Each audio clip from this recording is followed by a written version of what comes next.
हैं news reporter network. आप देख रहे हैं न्यूज रिपोर्टर लाइव, सोच आपकी, आवाज हमारी। नमस्कार, आप देख रहे हैं न्यूज रिपोर्टर नेटवर्क और मैं हूं आपके साथ वंदना सती। आइए शुरू करते हैं खबरों का सिलसिला, लेकिन सबसे पहले नजर डालते हैं सुर्खियों पर। ट्विटर के पूर्व सीईओ के बयान पर रविशंकर प्रसाद का पलटवार, कहा भारत का कानून और संविधान दोनों मानने पड़ेंगे। दिल्ली, एनसीआर, चंडीगढ़ और पंजाब समेत उत्तर भारत के कई हिस्सों में भूकंप के झटके महसूस किए गए, 5.4 रही तीव्रता। मध्य कमान के commanding in chief general NS Raja Subramaniam ने की मुख्यमंत्री पुष्कर सिंह धामी के साथ मुलाकात। स्वास्थ्य मंत्री धन सिंह रावत ने श्रीनगर मेडिकल कॉलेज में किया नव स्थापित जीनोम सीक्वेंसिंग लैब का लोकार्पण। आइए अब शुरू करते हैं खबरों का सिलसिला।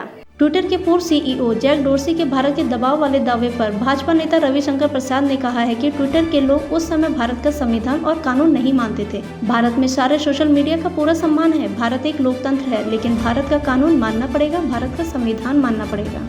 साथ ही उन्होंने कहा कि ट्विटर पर महिलाओं की आपत्तिजनक फोटो डाली जाती थी, जिसके लिए कोई सुनवाई नहीं हो रही थी, तो हमने इसके लिए कानून बनाए और आखिरकार उन्हें इसे मानना भी पड़ा। ये ट्विटर के लोग वही हैं जो महिलाओं की गलत तस्वीरें पर ट्वीट करते थे, कार्रवाई करने से इनकार करते थे। और ये ट्विटर के लोग वही थे जो अमेरिकन कांग्रेस में पेश होंगे, ब्रिटिश संसद में पेश होंगे, लेकिन भारत की संसदीय कमेटी में नहीं पेश होंगे। तो ये न भारत का संविधान उस समय मानते थे, न भारत का कानून मानते थे। और सबसे बड़ी बात है कि हम लोगों ने कहा था कि आप अपने अकाउंट को वेरीफाई करिए। कई बार अनवेरीफाइड अकाउंट से पाकिस्तान से ट्वीट होता था जो आतंकवादियों के समर्थन में होता था। तो ये सब काम नहीं किया और ट्विटर में जैक डॉर्सी ने क्या किया, अब सब चीजें सामने आ रही हैं। एक बात साफ है, भारत में सारे सोशल मीडिया का पूरा सम्मान है। भारत, पाकिस्तान और चीन में मंगलवार को भूकंप के तेज झटके महसूस किए गए। भूकंप का असर भारत के दिल्ली, एनसीआर, जम्मू कश्मीर, चंडीगढ़ समेत कई शहरों में रहा। रिएक्टर स्केल पर भूकंप की तीव्रता 5.4 मापी गई है। ये भूकंप 1:33 पर आया। नेशनल सेंटर ऑफ सिस्मोलॉजी के मुताबिक भूकंप का केंद्र जम्मू कश्मीर के डोडा में था, जिसकी गहराई जमीन से 6 किलोमीटर अंदर थी। रिएक्टर पैमाने पर इसकी तीव्रता लगभग 5.4 थी। उत्तराखंड में पिछले कई दिनों से लव जिहाद के मामले देखने को मिल रहे हैं। पुरोला, डोईवाला और गोचर समेत पूरे उत्तराखंड में लव जिहाद के मामले प्रकाश में आए हैं, जिससे समुदाय विशेष के लोग ही आरोपी निकल रहे हैं। पुरोला में जबरदस्त विरोध के बाद 15 तारीख को महापंचायत का आयोजन किया गया है। वहीं कांग्रेस ने इसे साजिश और एक पार्टी का एजेंडा बताया है। कांग्रेस के वरिष्ठ नेता सूर्यकांत धस्माना ने कहा है कि हमने इस मामले को लेकर मुख्यमंत्री से मुलाकात की है और जो लोग ऐसा माहौल प्रदेश में बना रहे हैं उन पर कार्रवाई की मांग भी की है। उन्होंने कहा यह महापंचायतें नहीं होनी चाहिए, चाहे ये किसी भी धर्म की हों। ऐसा लगता है कि एक मॉड्यूल काम कर रहा है। सब जगह कुछ लड़के पकड़े जा रहे हैं जो उत्तर प्रदेश के हैं, उत्तराखंड के नहीं है। कोई सहारनपुर से है, कोई बुढ़ाना से है, कोई मेरठ से है, कोई बिजनौर से है, कोई सहारनपुर से है। अलग अलग जनपदों के उत्तर प्रदेश के लोग, एक ही उम्र के लगभग लोग, वो पकड़े जा रहे हैं। और उसके बाद जिस प्रकार से पूरे राज्य के अंदर वातावरण निर्मित हो रहा है लव जिहाद के नाम से, जो एक सबसे प्रिय एजेंडा एक पॉलिटिकल पार्टी का है। महापंचायत है, उत्तराखंड में महापंचायत का क्या मतलब हुआ भाई? अब ये धर्म की महापंचायत, वो धर्म की महापंचायत, इन महापंचायतों से क्या मतलब है? मैं समझता हूं कि ये क्यों स्थिति बन रही है, राज्य में कानून व्यवस्था क्यों फेल हो रही है? जो पूरी मशीनरी है लॉ एंड ऑर्डर की, वो कहां चली गई? क्यों नहीं चेक कर रही है? कौन लोग हैं ये? कौन करवा रहे हैं ये? किसका हाथ इसके पीछे है? ये जांच का विषय है और इस पर राज्य की सरकार गंभीरता से काम करे। अगर देहरादून पुलिस ने फर्जी गार्ड बनाकर एटीएम कार्ड एक्सचेंज कर बुजुर्ग के एटीएम से पैसे निकालने वाले शातिर चोर को दबोचा है। प्रभारी निरीक्षक कोतवाली विभूषण सिंह नेगी ने बताया कि घंटाघर क्षेत्र की 2 एटीएम ठगी की घटनाएं सामने आई थी, जिसकी शिकायत पीड़ितों ने नगर कोतवाली में दर्ज करवाई थी। इसके बाद सीसीटीवी खंगाले गए, जिसके आधार पर आरोपी कमल गुप्ता को शिमला बाईपास से गिरफ्तार किया गया। आरोपी से 40,000 रुपये नकद और 40 एटीएम कार्ड बरामद किए गए। बेसिकली 2 घटनाएं हमारे यहाँ घंटाघर पे हुई थी, जिसमें एक कंप्लेनेंट प्रदीप कुमार उनियाल और दूसरे में रविंद्र सिंह।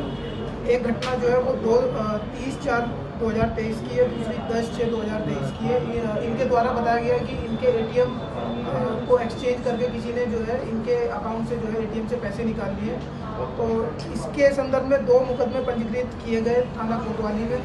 जब उनकी विवेचना की गई सीसीटीवी के आधार पे एक ये जो इसमें अभियुक्त है सोनू उर्फ कमल गुप्ता, इसे अरेस्ट किया गया शिमला बाईपास के पास से। ये शेरपुर पटेल नगर का रहने वाला है। तो इसके द्वारा बताया गया कि ये बेसिकली एक चोरी की स्कूटी जो रुड़की गंग नहर पार्किंग से इसने चोरी की थी, उस स्कूटी को इसने घटना में यूज़ किया।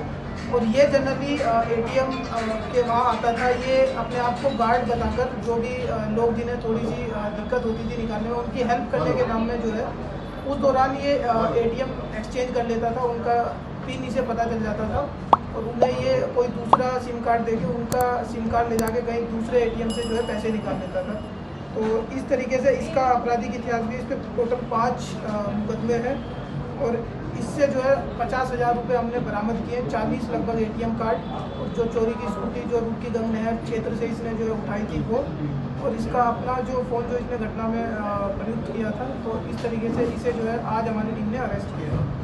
शहरी विकास मंत्री प्रेमचंद अग्रवाल ने आज विधानसभा में आवास विभाग के अंतर्गत निजी निवेश को लेकर अधिकारियों संग बैठक की। मंत्री ने अधिकारियों को निर्देश दिए कि राज्य में निजी निवेश को प्रोत्साहित किए जाने के लिए वर्तमान नीतियों में संशोधन किया जाए तथा निवेश अनुकूल नीति तैयार की जाए, जिसमें निवेशक राज्य में विभिन्न टाउनशिप योजनाओं में निवेश कर सकें। प्रेमचंद अग्रवाल ने कहा, हम उत्तराखंड में इन्वेस्टर्स को अट्रैक्ट करना चाहते हैं।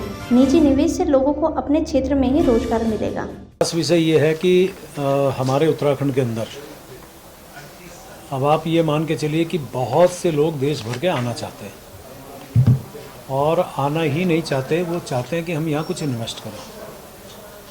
मेरा ऐसा मानना है कि हमें जो लोग हैं, जो प्राइवेट इन्वेस्टर्स हैं, हम कैसे उनको अट्रैक्ट करें अपने उत्तराखंड के अंदर।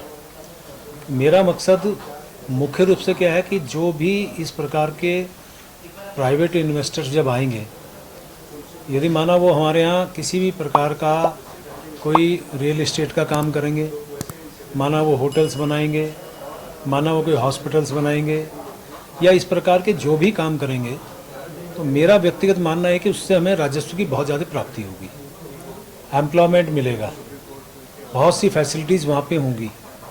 साथ में जो मुख्य हमारे उत्तराखंड की जो आवश्यकता है वो पलायन रोकना। तो इसमें जब हमारे यहाँ के लोगों को यहीं पे रोजगार मिलेगा तो निश्चित रूप से पलायन रुकेगा। मुख्यमंत्री पुष्कर सिंह धामी ने मंगलवार को सचिवालय में मध्य कमान के general officer commanding in chief lieutenant general NS राजा सुब्रमण्यम से मुलाकात की। उन्होंने मुख्यमंत्री से सेना से जुड़े विभिन्न विषयों पर चर्चाएं भी की। जनरल ने कहा कि चंपावत में CSD कैंटीन के विस्तारीकरण के लिए धनराशि अवमुक्त की जा चुकी है। रुद्रप्रयाग में भी CSD कैंटीन के लिए भवन बनाया जा रहा है। इसके लिए मुख्यमंत्री ने उनका आभार व्यक्त किया। लेफ्टिनेंट जनरल NS राजा सुब्रमण्यम ने इस अवसर पर मुख्यमंत्री को गढ़वाल राइफल के रेजिमेंटल सेंटर लैंसडाउन और कुमाऊं रेजिमेंट के सेंटर रानीखेत आने के लिए भी न्योता दिया। स्वास्थ्य मंत्री धन सिंह रावत ने श्रीनगर मेडिकल कॉलेज में नव स्थापित जीनोम सीक्वेंसिंग लैब का लोकार्पण किया। डॉक्टर रावत ने प्रधानमंत्री व केंद्रीय स्वास्थ्य मंत्री का आभार जताते हुए कहा है कि अब प्रदेश में 4 मेडिकल कॉलेजों में जीनोम सीक्वेंसिंग लैब स्थापित की जा चुकी है। उन्होंने बताया कि वर्तमान में दून और हल्द्वानी मेडिकल कॉलेज में जीनोम सीक्वेंसिंग लैब क्रियाशील है और अब श्रीनगर मेडिकल कॉलेज में भी इस लैब का संचालन शुरू किया जाएगा।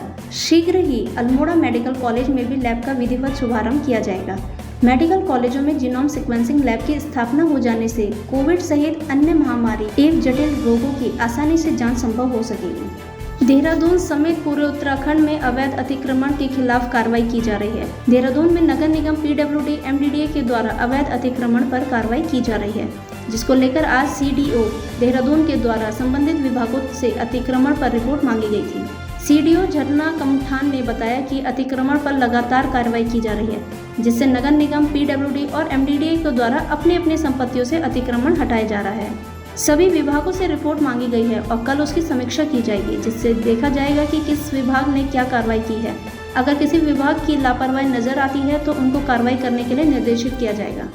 कुछ टाइम से कार्रवाई की जा रही है। इसमें टीम्स भी बनाई गई हैं जो संबंधित विभाग है। इसमें नगर निगम PWD सभी विभाग अपनी अपनी संपत्तियों पे जो है अतिक्रमण हटाने की कार्रवाई कर रहे हैं और इस संबंध में हमने एक रिपोर्ट भी कॉल करी है सभी विभागों से। आज वो रिपोर्ट मांगी गई है और इस संबंध में कल एक समीक्षा बैठक भी है, जिसमें देखा जाएगा कि अतिक्रमण जो है हटाने में किस किस विभाग ने क्या क्या कार्रवाई की है। जहाँ पर लगेगा कोई विभाग शिथिलता बरत रहा है तो उनको इस संबंध में आवश्यक कार्रवाई करने के लिए निर्देशित किया जाएगा। तो इसी के साथ खबरों का सिलसिला यहीं संपन्न होता है। आप बने रहिए न्यूज़ रिपोर्टर नेटवर्क के साथ। धन्यवाद।